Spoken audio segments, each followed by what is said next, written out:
안녕하십니까, 정달용 변호사입니다. 오늘은 요즘 핫한 이슈인 그 손혜원 의원 관련인데요. 좀 더 색다른 이야기를 해볼까 합니다. 먼저 손혜원 의원의 그 지금 언론에서 제기하고 있는 그 의혹은 크게 현재까지로는 세 가지죠. 하나는 그 목포의 근대 역사문화 공간 내 그 건물 토지를 지인과 그다음에 그 남편이 이사장으로 있는 그 재단을 통해서 다수 매입 소유하고 있다는 것, 그리고 그것이 투기 아니냐라고 하는 그 의혹 하나고요. 또 하나는 그 작고하신 그 부친의 그 독립 유공자 포상 관련해서 보훈처와의 어떤 뭐 결탁 내지는 보훈처의 어떤 압력, 그 의혹이 또 불거지고 있고요. 또 하나는 국립박물관의 지인을 인사 채용하도록 뭐 강요한 거 아니냐, 그 다음에 나전칠기를 또 구입하도록 강요한 거 아니냐라고 하는 의혹이 지금 크게 세 가지로 알려지고 있습니다. 두 번째, 세 번째 논란, 보훈처 관련 부친의 독립유공자 서훈, 그러니까 포상, 그리고 국립박물관 뭐 인사 뭐 강요, 요거는 오늘은 얘기를 하지는 않고요. 오늘은 그 목포 근데 역사문화공간 투기 의혹 관련 먼저 얘기할 것은 지금 그 논쟁 중에 하나가 과연 투기냐, 투기가 아니냐, 또는 뭐 투자냐, 뭐 이런 지금 논란이 있는데, 사실 손혜원 의원의 그 목포 근대 역사문화공간 다수의 어떤 건물 토지 매입의 그 본질은 투기 여부가 아닙니다. 왜냐하면 일단은 이 투기인지 아닌지를 어떤 무슨 뭐 그 법적으로 판단할 수도 없고요. 왜냐하면 뭐 형법상에 투기죄가 있는 것도 아니고요. 또 법적으로 투기인지 여부를 공적으로 뭐 확인하는 절차도 없고요. 또 그것에 대해서 무슨 처분하는 제도도 없기 때문에 투기인지 아닌지를 뭔가 법적으로 확정짓는 그것은 없기 때문에 어떻게 보면 결론 없는 논쟁일 것이다. 그러니까 뭐 보는 사람에 따라서는 투기라고 볼 수도 있고요. 또 다른 사람은 투자라도 볼 수 있기 때문에 투기인지 아닌지는 그 손혜원 의원 그 목포 근대 역사문화공간 관련된 의혹의 본질은 아니다. 이렇게 말씀드릴 수 있고요. 오히려 본질은 그런 투기 의혹과 관련된 손혜원 의원의 일련의 어떤 그 뭐 행위라고 할까요? 처신에 있어서 과연 그러한 행위들이 국회의원이라고 하는 뭐 공무원 또는 공직자라고 할 수 있는데 과연 그 직권 남용은 없었는지, 또는 부패방지법 위반은 아닌지, 또는 뭐 업무상 배임은 아닌지라고 하는 그런 법적 문제가 오히려 본질이다, 이렇게 얘기할 수 있는 것이죠.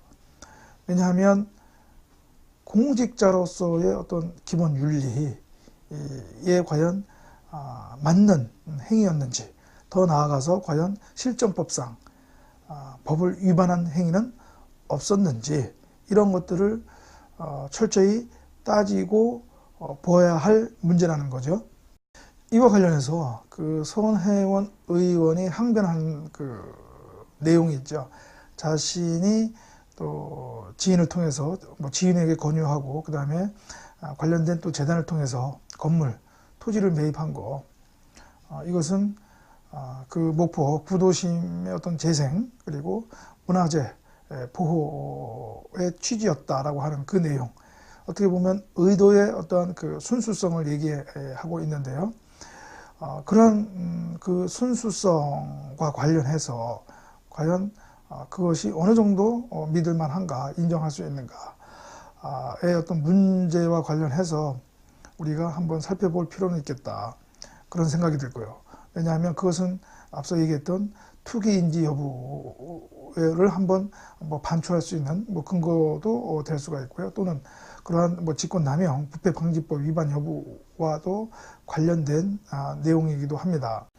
그런데 조금 전에 말씀드렸듯이 그것은 이제 어떤 내심의 문제란 말이죠. 그 의도의 어떤 그 순수하냐 안 하냐, 과연 그 내세우는 의도가 맞느냐, 인정할 수 있느냐의 여부 문제는 어떻게 보면 그건 본인의 속마음이기 때문에 뭐 그것은 뭐 본인만이 알 수 있을 것이고 그 진실은 하늘만이 알 수 있겠죠. 그런데 일반적으로 제3자적 입장에서 과연 그러한 어떤 의도를 그대로 믿을 수 있느냐 여부는 하나의 기준밖에 없을 것 같습니다. 뭐냐 하면 과연 그 사람이 그 관련된 그 어떠한 언행에 있어서 그러한 자신이 내세우는 그 의도를 엿볼 수 있는 그러한 언행의 그 이력이 있느냐. 다시 말하면 구체적으로 말하면 손혜원 의원 같은 경우에는 국회의원의 신분이기 때문에 많은 의원으로서의 활동, 공식적인 활동이 있잖아요.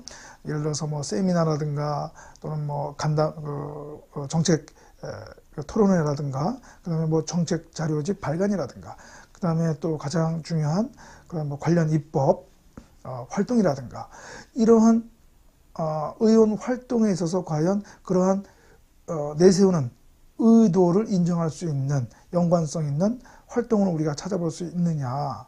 그것이 가장 중요한 하나의 잣대가 될 수 있다는 말이죠.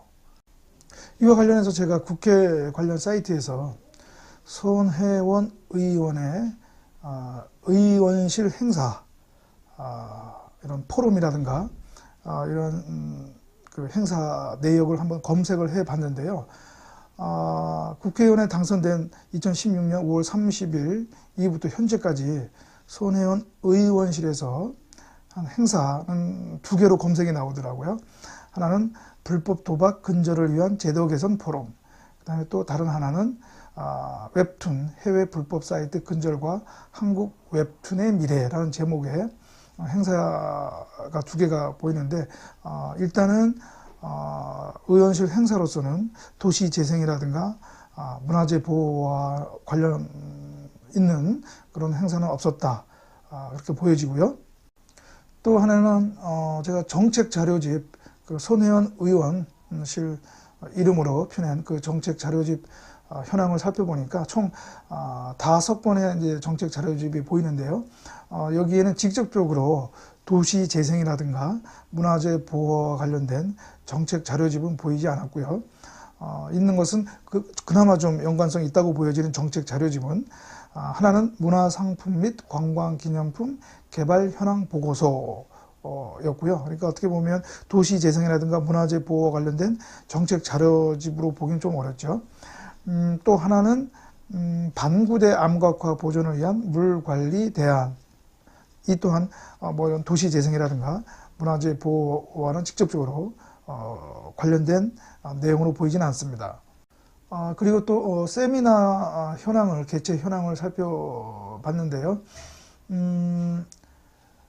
도시 재생이라든가 문화재 보호와 직접적으로 관련되어 있다고 보여지는 세미나는 보이지는 않더라고요. 총 5개의 세미나가 있었는데 그 중에 뭐 문화와 좀 관련이 있다고 보여지는 것은 문화관광해설사의 오늘과 내일이라고 하는 그 세미나를 개최한 적이 있는데 도시 재생이라든가 문화재 보호와는 직접적으로 관련된 것으로 볼 수는 없을 것 같습니다.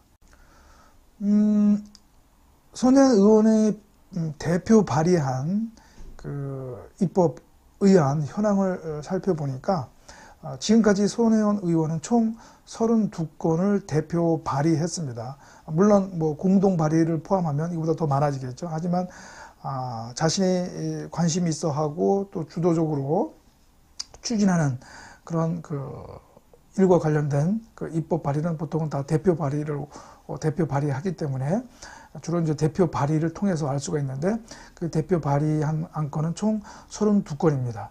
그런데 이 32건의 그 의안을 쭉 살펴보니까 일단은 도시 재생과 관련된 그 의안은 없었다. 물론 손혜원 의원은 그 문광희 위원이 상임위가 문광희이기 때문에 사실 도시재생은 문광희 소관 사무는 아닙니다. 그러나 충분히 손혜원 의원이 얘기하는 것처럼 도시재생에 관심이 있었다면 문화와 접목해서 문화와 관련된 도시재생과 관련된 그러한 입법안을 충분히 대표 발의할 수도 있었을 것 아닌가라고 하는 그런 생각도 드는데요. 일단 의안 현황에는 단 한 건의 그런 관련된 의안은 보이지 않고요. 문화재 보호와 관련돼서는 한 건의 문화재 보호법 개정안을 발의한 게 보입니다. 그래서 보이면 우리 손혜원 의원이 대표 발의한 그 문화재 보호법 일부 개정 법률안이 2017년 5월 25일 날 발의를 했었는데요. 이제 대안 반영 폐기라고 해가지고 뭐 정부안이라든가 다른 국회의원과의 그 의안을 다 합쳐서 대안을 반영한 법률안이 통과됐기 때문에 이제 폐기된 것인데 요 한 건은 보입니다.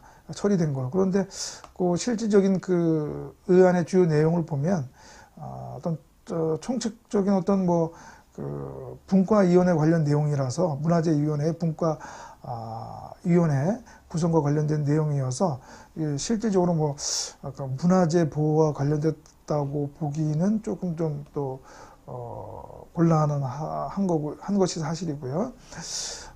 그 외에 뭐 무형문화재 보존 및 진흥에 관한 법률 일부 개정 법률안을 제출한 것은 이제 몇 개는 보입니다. 몇 개는 보여서 지금 뭐 계류 중에 있는 것도 있고요. 라고 하는데 그 내용을 좀 살펴보면 또 실질적으로 이러한 그 문화재의 어떤 실질적 보호로 보여질 수 있는 내용도 있지만 이렇게 지금 이 목포 근대역사문화공간 투기 의혹과 관련해서 손혜원 의원이 내세우는 그런 의도의 순수성을 좀 엿볼 수 있는 그러한 내용은 아닌 것 같습니다. 그래서 뭐 보는 사람에 따라서는 이러한 현황을 보면 물론 뭐 보는 사람에 따라서는 어떤 그러한 현황만 보고 손혜원 의원의 그런 뭐 내세우는 그런 주장, 의도의 순수성이 없다고 볼 수 있느냐라고 얘기할 수도 있지만 일단은 제가 보기에는 객관적으로 보더라도 정말 그렇게 손혜원 의원이 도시재생이라든가 특히 문화 관련, 문화재 관련, 도시재생이나 그런 또 문화재 보호에 어떤 그렇게 큰 관심이 있었다면 이런 뭐 정책 자료집이라든가 그 다음에 뭐 세미나라든가 그런 의원 활동 그리고 이러한 의안 발의와 관련된 그런 국회의원의 본질적인 활동 내역에 있어서 좀 그래도 주류를 차지해야 되는 거 아닌가라는 생각이 드는데 상당한 그런 관련 내용을 찾을 수 없다. 그런 점에서는 조금 보는 객관적으로도 과연 손혜원 의원의 그런 주장을 있는 그대로 받아들일 수 있겠는가 조금 의구심이 드는 것은 사실입니다. 뭐 아무튼 그 손혜원 의원의 투기 의혹은 이것은 뭐 어떻게 법적으로 이것을 투기냐 아니냐라고 확인할 수 없는 뭐 문제이기 때문에 그 문제는 어떻게 보면 뭐 결론이 날 수 없는 것이고요. 아까 말씀드렸다시피 그런 법적인 문제에 대한 뭐 이제 수사가 진행된다고 하니까 거기서 이제 밝혀질 일이고요. 뭐 아무쪼록 손혜원 의원이 얘기한 그런 도시재생, 특히 문화와 관련된 그런 도시재생과 관련해서는 뭐 이후에라도 손혜원 의원이나 또는 뭐 그 관련 의원분들이 좀 더 적극적인 관심을 가지고 그런 관련 활동을 해주시면 좋겠다. 이런 얘기를 마지막으로 말씀드리겠습니다.